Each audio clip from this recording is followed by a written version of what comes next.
Esta presentación se va a referir a las macromoléculas, englobando a las macromoléculas naturales y a las macromoléculas sintéticas. ¿Qué son las macromoléculas? Bueno, son moléculas de enorme tamaño que están compuestas por miles o cientos de miles de átomos. El término macromolécula fue acuñado en 1920 por Hermann Staudinger, quien fue el Premio Nobel de Química. Desde entonces se emplea este término como más o menos sinónimo de los polímeros. Un ejemplo muy distinto de las macromoléculas es, por ejemplo, el ADN, ¿vale? ¿Cuáles son las funciones de las macromoléculas? Bueno, las macromoléculas pueden tener funciones muy diversas dependiendo de cuál estemos hablando. Por ejemplo, la molécula de la glucosa son una fuente energética para los organismos vivos. Otro ejemplo muy distinto son las moléculas del ADN, que es básicamente un dispositivo de memoria celular empleado a la hora de sintetizar proteínas o a la hora de replicación celular. Es decir, las macromoléculas no tienen una única función específica. Todas estas macromoléculas son o funcionan para la mayoría de los organismos vivos. ¿Cuál es la estructura de las macromoléculas? Generalmente, las unidades menores que las componen se juntan entre sí mediante enlaces covalentes. ¿Cuáles son estas unidades? Los átomos, ¿vale? Todos los átomos están ordenados en secuencias fijas, resultando en compuestos de un altísimo peso molecular.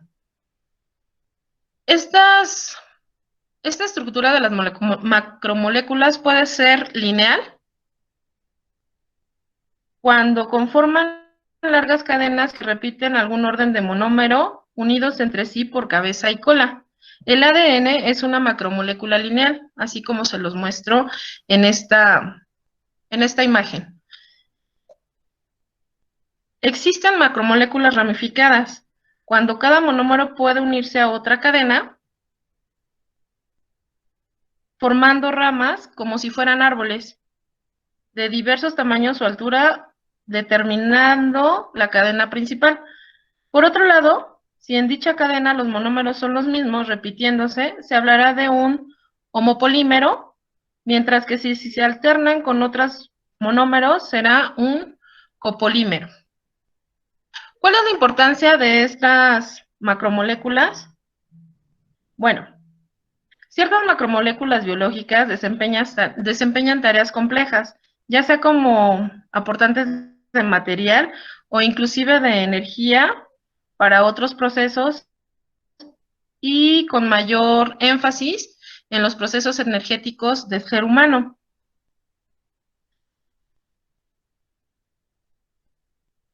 La hormona de la regularización del azúcar en el cuerpo humano está compuesta por 51 aminoácidos.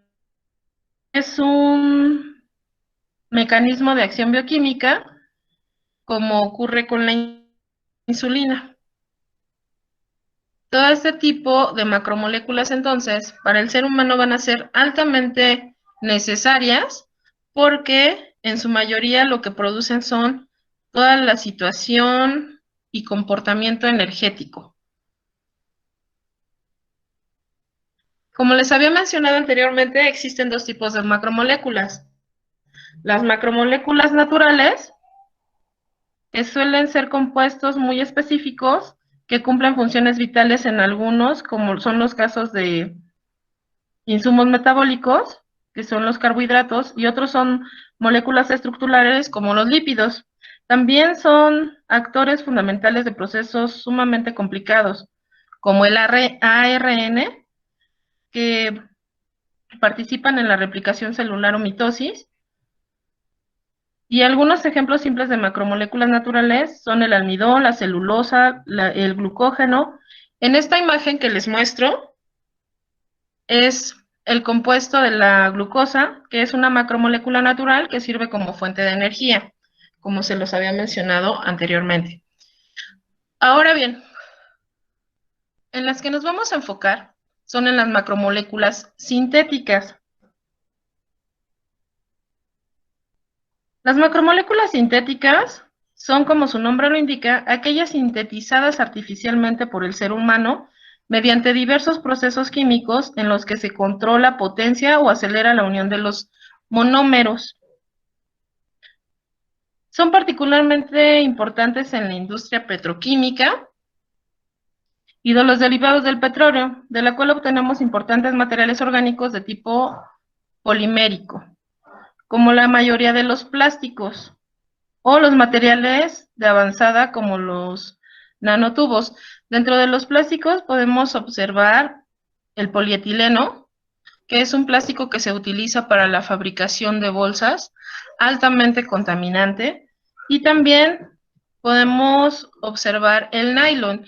El nylon, de hecho, es uno de los materiales que se utiliza para toda la parte textil, para todas las telas, se utiliza este tipo de macromolécula sintética. Ahora bien, ¿qué son los polímeros? Bueno, en química los polímeros son un tipo de macromoléculas constituidas por cadenas de unidades más simples, llamadas monómeros. Si ustedes observan, aquí les muestro un polímero. Este polímero tiene la misma molécula, pero unida constantemente o unida entre sí muchísimas veces. Y entonces a esto se le llama polímero. A finales del siglo XIX e inicios del XX se descubrió cómo manipularlos y así se revolucionó para siempre su manejo de materiales por parte de la humanidad. Estos polímeros se clasifican según su origen. Los polímeros sintéticos realmente comenzaron a producirse en 1907 con el compuesto denominado baquelita. Esta baquelita está compuesta únicamente por carbono, oxígeno y nitrógeno y es utilizada actualmente para realizar componentes para instalaciones eléctricas obtenidos a partir del fenol y el formaldehído. Su polimerización fue tan fácil que sin tener un mecanismo o sin tener procesos tan actualizados, pudieron realizar este tipo de polimerización y obtener la baquelita. Es desde entonces, desde 1907, que se utiliza este tipo de producto y se revolucionó todo el uso de los polímeros al utilizar o al poder realizar este tipo de polimerización. Los polímeros se clasifican en dos, en polímeros naturales y en polímeros sintéticos. Los polímeros naturales existen como tales en la naturaleza, como biomoléculas y compuestos que integran el cuerpo de los seres vivientes. Aquí les muestro un polímero natural, que es la quitina. Es un polisacárido que se encuentra eh, en los hongos comestibles, en los hongos que se encuentran digamos, en algún lugar húmedo. Ahí es donde se encuentra este tipo de moléculas. También tenemos aquellos polímeros sintéticos. El primer polímero sintético fue creado, como se los había comentado, en 1907, fue la baquelita, y es un material duradero y de bajo costo. Su gran éxito industrial se debió en gran medida a su fabricación simple y económica, empleando fenol y formaldehído. Mucho se ha avanzado desde entonces en la obtención de nuevos y más potentes materiales de origen orgánico, en particular en la industria petroquímica. Esta es la baquelita como se muestra en una forma sin haberla trabajado, simple y sencillamente cuando se hace la polimerización. Existen algunos ejemplos de estos polímeros que nosotros utilizamos comúnmente en nuestra vida cotidiana. Por ejemplo, el policloruro de vinilo. Este también es conocido como PVC y de fórmula general C2H3Cl. Se obtiene a partir de la polimerización de unidades de cloruro de vinilo y es el derivado del plástico más versátil que se conoce y se usa para todo tipo de envases, calzado, recubrimientos flexibles e incluso tuberías. De hecho, el PVC es uno de los plásticos más utilizados, ya que se utiliza en las tuberías del hogar o tuberías industriales. Otro de los polímeros sintéticos es el poliestireno. Nosotros comúnmente lo conocemos como unicel. Para que este polímero, como les había comentado, todos los polímeros son altamente contaminantes. De hecho, este polímero, para poderlo degradar, deben pasar alrededor de 400 años para que pueda eliminarse completamente de la corteza terrestre. Bueno, este también es conocido como PS y se obtiene a partir de monómeros de estireno, pudiendo obtener resultados muy diversos, más o menos transparente, más o menos quebradizo, o incluso variantes muy densas e impermeables. Fue sintetizado por primera vez en Alemania en 1930 y desde entonces se producen unos 10.6 millones de toneladas anuales en el mundo. Imagínense la cantidad de material que se produce, o de este polímero que se produce, poliestireno, y cuántos años tienen que pasar para que se degrade. Entonces, es uno de los contaminantes que pululan más sobre la corteza terrestre. Otro de estos polímeros es el polimetilmetacrilato, abreviado con las siglas PMMA. Es un plástico típico de la ingeniería y es de los más competitivos en cuanto a sus aplicaciones industriales, siendo sumamente transparente y resistente. Es decir, nosotros lo conocemos como acrílico. De hecho, podemos observar que hay puertas de acrílico, repisas de acrílico, y esto todo es utilizado realmente en la industria o bueno, en la parte de la ingeniería, en la arquitectura. ¿Por qué? Porque es un elemento altamente resistente, transparente y funcional. Viene otro que es el polipropileno, referido en sus siglas PP. Es un polímero termoplástico parcialmente cristalino y elaborado a partir del propileno o propeno. Es empleado en empaques de alimentos, tejidos, equipos de laboratorio y películas o filmes transparentes para recubrir.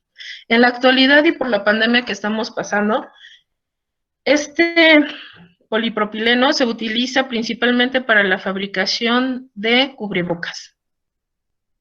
Como es un polímero, como es un plástico, sí permite, bueno, no, se evita que se filtren algún tipo de bacterias. Sin embargo, cuando ustedes se colocan este tipo de cubrebocas, por ser un plástico, genera un poco de sudoración.